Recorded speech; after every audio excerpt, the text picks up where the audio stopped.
sama dengan L. Ya. We say that L is the limit of fx, ya,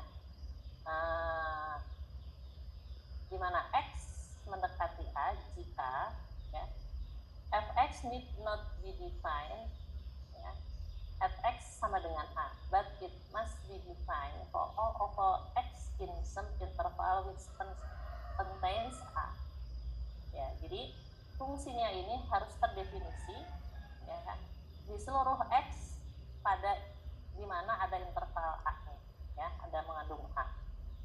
Untuk setiap epsilon positif, jadi ada sebuah angka namanya epsilon yang positif, ya, dapat nah ini ya kita definisikan gini, ada delta yang positif sedemikian sehingga untuk setiap x pada domain F, ya,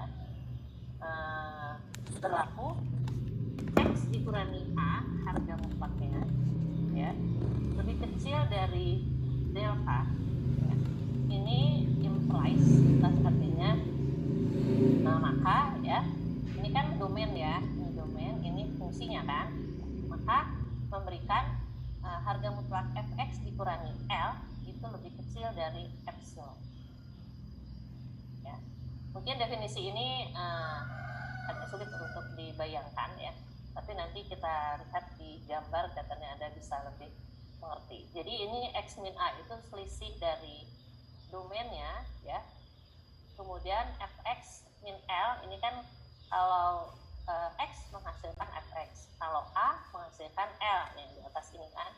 Nah, itu selisih, ya, selisihnya delta, ya, untuk x min A selisihnya delta ini memberikan selisih fungsinya itu lebih kecil dari epsilon, gitu, ya. Why the absolute values, ya, kenapa harus absolute, ya? Kalau absolut itu kan harga mutlak, ya, jadi nggak ada negatifnya. Kalau x min A min 2, maka harga mutlaknya jadi 2. Nah, nilai x min y, ya, is the distance between the points x and y, ya. Jadi nilai x dikurangi y harga mutlak adalah jarak antara titik x dan A, ya, dan y on the number line pada garis angka, ya, and one can measure how close x is to y by calculating harga mutlak, ya, x min y, ya, bagaimana dekatnya, ya, x dengan y dengan menghitung x min y. Jadi nggak tergantung negatifnya, tapi hanya tergantung jaraknya. The end if equality x min y lebih kecil dari delta, artinya the distance between x and y is less than delta. Artinya jarak antara x dan y itu lebih kecil dari delta. Or that x and y are closer than delta, atau x min y lebih dekat dari, ya, delta, ya, lebih kecil, kan lebih kecil. Nah, jadi Anda jangan bingung dengan harga mutlaknya, karena ini menunjukkan jarak. Nanti kalau ada minusnya kan jadi gimana, ya, nggak bisa ada fisisnya, ya. Jarak dari rumah kamu ke kampus misalnya 4 km, kamu menguranginya dari rumah ke kampus 4 km. Kalau dikurangkan dari kampus ke rumah jadi min 4, ya. Nah, kalau jarak min 4 kan jadi nggak ada artinya. Min 4 jarak apa gitu, ya. Nah, karena itu yang dilihat itu jaraknya, ya, dekat sedekat gimana, karena itu dibikin harga mutlak, ya. Jadi nggak usah setan takut dengan angka dengan cara harga mutlak ini. Apakah epsilon dan delta, ya? The quantity epsilon is how close you would like fx to be to its limit L, ya. Jadi limitnya kan L tadi, ya, harga limit L x mendekati A. Itu kita ingin tahu sedekat apa harga fungsinya dengan harga limitnya. Itu maksudnya fx dikurangi L. The quantity delta is how close you have to choose x to A to achieve this. Nah, kalau deltanya itu gimana dekatnya x dengan A, ya, untuk x untuk mendekati A, ya. Jadi nggak boleh jauh-jauh. Kalau jauh-jauh namanya bukan limit, ya. Nanti kan ini gunanya apa limit sih, ya? Anda kan di SMA mungkin belum terlalu ini, ya, gunanya itu untuk apa limit? Nah, ini untuk semua desain engineering ya, Anda akan selalu menggunakan limit ya. Menggunakan limit fungsi itu gunanya kita untuk mengetahui batas-batas perencanaan ya. Anda mau mendesain konstruksi, mendesain pilar, mendesain semua itu, kita harus mempunyai limit pendekatan secara analitis ya. Analitis artinya matematik ya. Nah, kalau sudah mendekati itu, berarti nanti dia banyak hal yang terjadi, misalnya runtuh, misalnya banjir, misalnya longsor. Nah, itu gunanya untuk sana ya. To prove that limit x mendekati a, fx sama dengan L, you must assume that someone has given you an unknown epsilon positive ya, and then find positive delta for which ini persamaan yang ke-8. The delta you find will depend on epsilon. Ya, jadi kurang lebih kalimatnya itu kita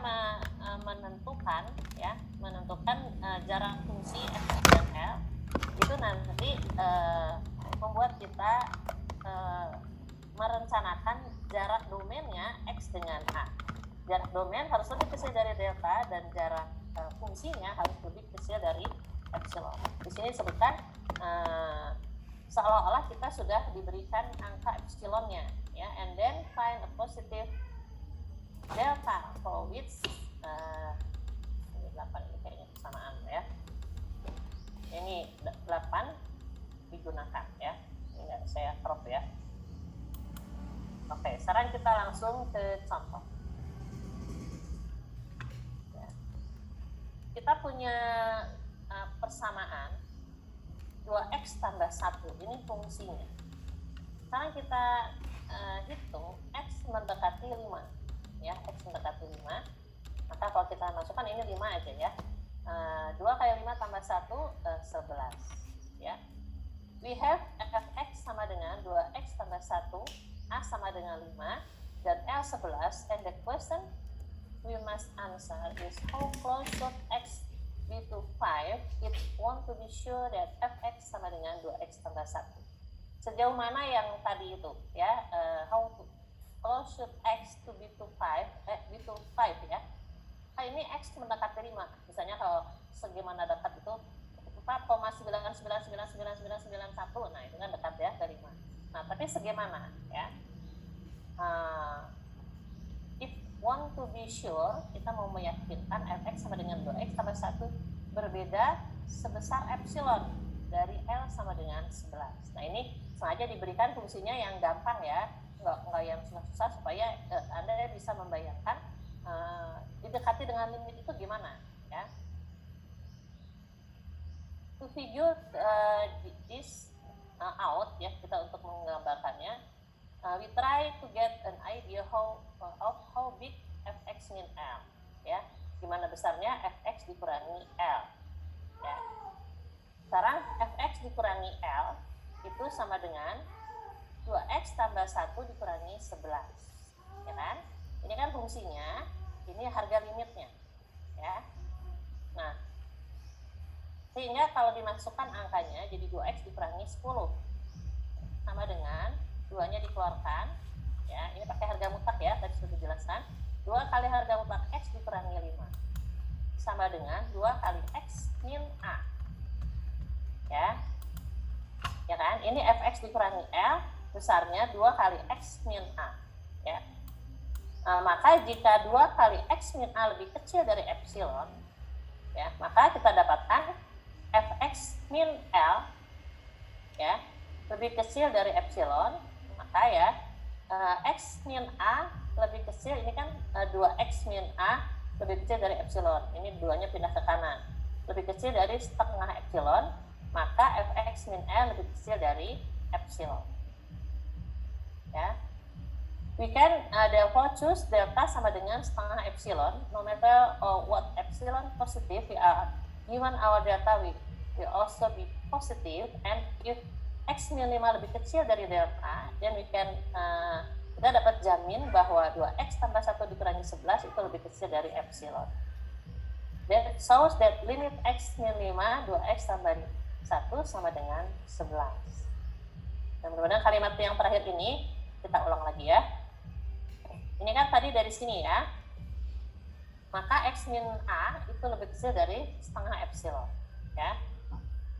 Maka jika X min A lebih kecil dari setengah epsilon, maka Fx min L lebih kecil dari epsilon. Gitu ya. Maka akhirnya kita memilih deltanya itu adalah setengah epsilon. Ya. No matter nggak masalah epsilon positif, given our delta will also be positive, jadi nanti deltanya juga positif. Dan jika X min 5 lebih kecil dari delta, ya, X min 5 lebih kecil dari delta, then kita dapat menjamin 2X tambah 1 dikurangi 11 lebih kecil dari epsilon. Seperti gitu ya. Jadi kita ini menentukan delta dan menentukan epsilon. That show that limit X mendekati 5, 2X tambah 1 sama dengan 11. Ya. Berikutnya adalah limit kiri dan limit kanan. Ya. Left and right limit. Ya. Apa maksudnya limit kiri, limit kanan? Kalau limit kiri itu kan dari minta hingga sampai ke batas. Kalau limit kanan itu dari plus hingga sampai batas. Nah, gitulah kurang lebih ya. Kamu ingat lihat garis bilangan dari minta hingga sampai plus hingga ya. Nah, kalau limit kiri itu dari minta hingga arahnya dari kiri ya sampai ke batas. Kalau limit kanan itu dari plus hingga sampai ke batas. When we let X approach A, jika kita mengambil X mendekati A, we allow X to be both larger or smaller.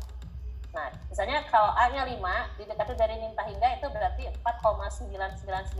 Kalau didekati dari kanan itu 5,001. Nah, gitu ya, itu dari kanan. Ini penjelasannya maksudnya itu. As long as X gets close to A, ya. If we explicitly want to study the behavior of Fx dengan pendekatan dengan X mendekati A, ya, melalui nilai lebih besar dari A, ya, maka kita tulisnya begini, ya. Ini artinya kalau lebih besar dari A itu dia kanan, ya. Jadi tulisannya gini, limit X mendekati A, Fx atau limit X mendekati A plus, ya, Fx atau limit X mendekati A tambah 0 atau limit X mendekati A X lebih besar dari A. Ya, kalau pakai angka 5,000, jadi ada 5, jadi itu lebih besar dari A, gitu ya. All for notation are in use, ya. All for notation are in use, ya. Jadi empat-empatnya ini bisa digunakan dengan cara yang sama, ya. The value which Fx approach as X approach A to value below A. Ya, sekarang ini kita dari kiri, ya, dari kiri. Kalau dari kanan nih Anda ingat aja dari besar, kalau ini dari kecil, ya. X-nya dari besar, ini dari kecil, ya. Nah, ini dari sini. Ini maksudnya gini ya, limit X, limit kiri ya, Fx atau limit X mendekati A minus, ya, Fx atau limit X A min 0, Fx atau limit X mendekati A di mana X lebih kecil dari A, ya. The precise definition of right limits goes to like this, ya. Nah, ini sekarang kita lihat definition of right limits, limit kanan, ya. Let f be a function, ya. Nah, ini kan yang atas ya, yang kanan nih. Jadi gede ya. Limit fx mendekati A, limit x mendekati A, fx sama dengan L, ya. Artinya untuk setiap epsilon positif, one can find A delta adalah positif. Sedemikian sehingga X lebih besar dari A dan lebih kecil dari A plus delta, ya. Maka Fx dikurangi L lebih kecil dari epsilon. Holds for all X in the domain of F, ya. Kita pegang untuk semua X itu adalah domain dari fungsi F. Ya. Nah, ini kalau left limit ya sama ya. Ini kan yang ini left limit ya.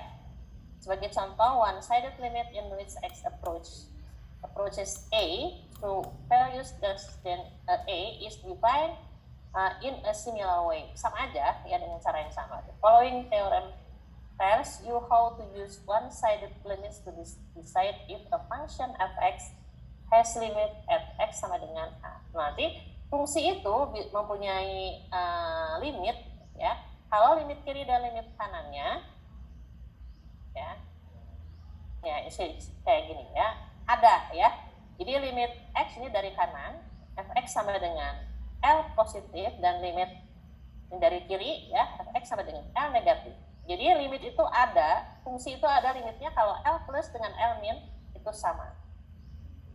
Ya, in other words, in a function, nah ini ya penjelasan, harus sama. Jadi ini salah satu cara untuk mengukur ada nggak fungsi itu, ada nggak limitnya. Ya. Kemudian limit hingga, jadi berapa ya? Masih 13 menit ya. Kemudian limit hingga, ada limit yang ini ya, limit at infinity. Limit pada ini, x mendekati hingga, instead of letting x approach some finite number, one can let x become larger and larger and ask what happens to fx, ya. Kalau tambah besar apa yang terjadi dengan fx? If there is a number L such that fx gets arbitrarily close to L, ya, if one chooses x sufficiently large, then you write, nah, jadi gini persamaannya, limit x mendekati hingga, maka fx sama dengan L. Jadi bisa, misalnya, ya, misalnya gini, x, 1 per x mendekati hingga, ya. Jadi 1 bagi hingga, nah, itu kan sama dengan 0 ya.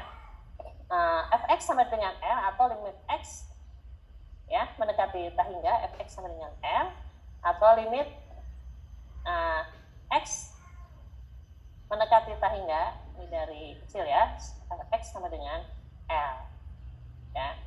Then limit for x going to infinity is L ya. Jadi di limit hingga, limit x mendekati hingga adalah besarnya L. Nah ini contohnya ya. Limit 1 per x sama dengan 0, x-nya mendekati hingga ya. Ini kan jadi 0. Here is the precise definition. Ya. Definition of limit pada hingga ya. Let f be some function which is defined on some interval. Jadi kita lihat fungsi ya yang terdefinisi pada x dari x0, lebih besar dari x0 sampai lebih kecil hingga. Jika ada number, ada angka L sedemikian sehingga epsilon positif, maka kita dapat mendefinisikan A ya, jadi x lebih besar dari A, maka fx dikurangi L lebih kecil dari epsilon. Untuk semua x ya, maka kita mengatakan bahwa limit fx untuk x mendekati hingga adalah L. Ya, ini kan ini A-nya itu yang ini ya. The definition is very similar to the original definition of the limit. Ya, sebenarnya definisinya sama dengan definisi asli dari limit. Ya, instead of delta which specifies how close x should be to a, we now have a number a. Ya, bedanya cuma a ini aja. It says how large x should be. Ya, harus segede apa. Ya, which is a way of saying how close x should be to infinity. Harus sedekat apa x supaya dia bisa hingga ya. Nah ini contoh limit hingga ya.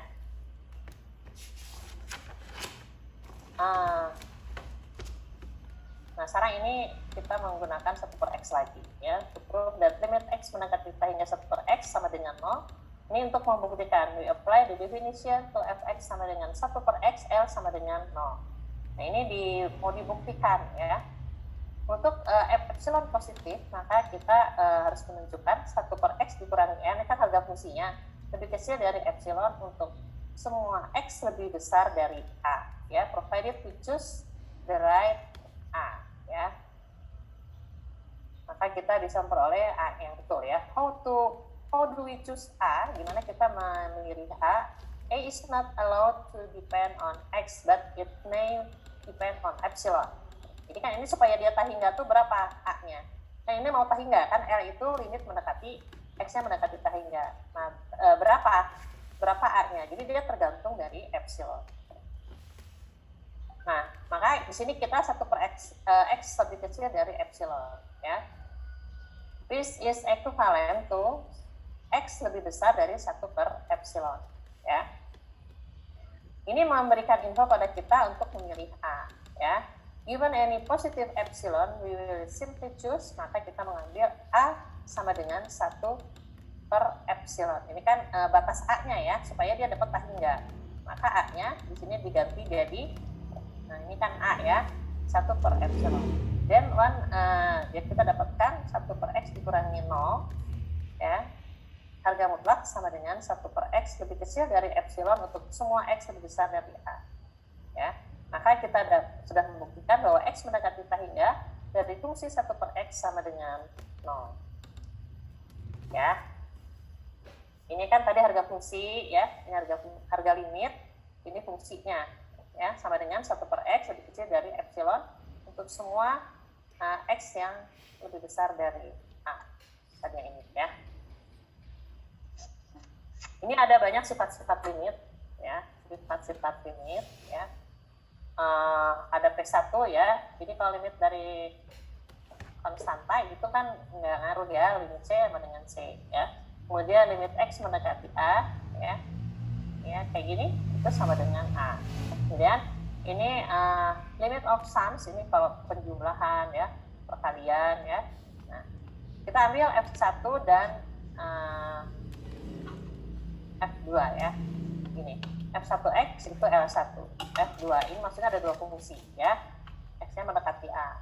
Ya, ini kalau dijumlahkan maka L1 tambah L2 limitnya. Kalau dikurangkan maka L1 min L2. Kalau dikalikan maka S1 tambah L2. Finally, limit X mendekati A, tapi F2X nggak boleh sama dengan 0. Ini kalau pembagian ya. 1X per F2X maka S1 dibagi L2. In other words, the limit of the sum is the sum of the limit. Dan seterusnya. Ya, one can prove this laws using the definition of limit. Kita bisa membuktikannya dengan definisi dari limit. Ya. Karena ini contoh perhitungan menggunakan aksioma yang tadi ya, P1, P2 itu. Sekarang kita lihat limit X kuadrat, X mendekati 2. Maka ini limit X dikali X mendekati 2. Ya. Maka kita bisa menulisnya gini. Limit X kali limit X, ini X mendekati 2, X mendekati 2, maka 2 kali 2 sama dengan 4. Dengan cara yang sama, ya. Ini kayak gini, ini kan tadi udah didapat ya, 4, jadi 8. Kemudian limit X mendekati 2, X kuadrat min 1, ya. Limit X kuadrat, ya, ini kan pengurangan ya. Ini kan tadi 4, ini 1 ya, jadi 3. Kemudian P4 juga, X pangkat 3 min 1, limit X mendekati 2 dari X pangkat 3 min 1. X pangkat 3-nya kan tadi ini udah dapat ya, 8. 8 kurangi 1 sama dengan 7. Sekarang, put all things together ya. Limit X pangkat 3 kurangi 1, dibagi X pangkat 2 min 1. X-nya mendekati 2. Ya, tadi kan yang X pangkat 3 dikurangi 1 ya, itu 7 ya. Kemudian X pangkat 2 dikurangi 1, limitnya adalah 3. Jadi ini 7 per 3. Ya, jadi begitu. Oke. Ini try di example. Nah, kita lihat ini ya. To compute X kuadrat min 2X dibagi X kuadrat min 4. Ya, ini pembagian. Nah, ini kan dapatnya 0 per 0. Ya. Terus bagaimana kalau kayak begini? Ya, kalau kayak begini, the function dealing with is a rational function. Kan kita langsung ke sininya ya. Fungsinya kan X kuadrat min 2X dibagi X kuadrat min 4. Ya. Kalau kita masukkan X mendekati 2, ini jadi 0 per 0. Nah, sekarang diolah dulu. Ini pasti kamu udah biasa ya, di SMA. X min 2 dikali X, X-nya dikeluarkan ya, fungsi yang di atas. Kemudian fungsi yang di bawah itu kan X kuadrat min 4. Jadi X min 2 kali X plus 2. X min 2-nya kan bisa dihilangkan ya. Maka jadi X mendekati X plus 2. Ya. Maka kita bisa masukkan ya, 2 dibagi 4 jadi setengah. Ya. Ini sama ya, kayak gini. Jadi di Kalau ini limit mendekati tahinya kan dibagi dengan pangkat yang terbesar ya. Kayak gini dibagi dengan x kuadrat, maka 3 tambah 3 bagi x kuadrat ini kan jadi 0 ya. Jadi 0, jadi akhirnya dia seperti 3 per 5. Ya. Kalau nggak ada harga limit gimana? Itu kalau tadi ya. Jadi yang kiri yang kanan nggak sama, kayak gini nih. Ini kan fungsi ini ya. Kalau kiri kanan nggak sama, dia pasti ini nggak ada harga fungsinya. Nanti dia artinya tidak kontinu ya. Nah kayak gini. Dari kiri, dari kanan 1, dari kiri min 1. Nggak sama kan? L plus dengan L min. Nah ini berarti dia tidak ada harga limitnya. Baik. Sampai sini ada pertanyaan? Kemudian Anda bisa menyerap dengan baik ya.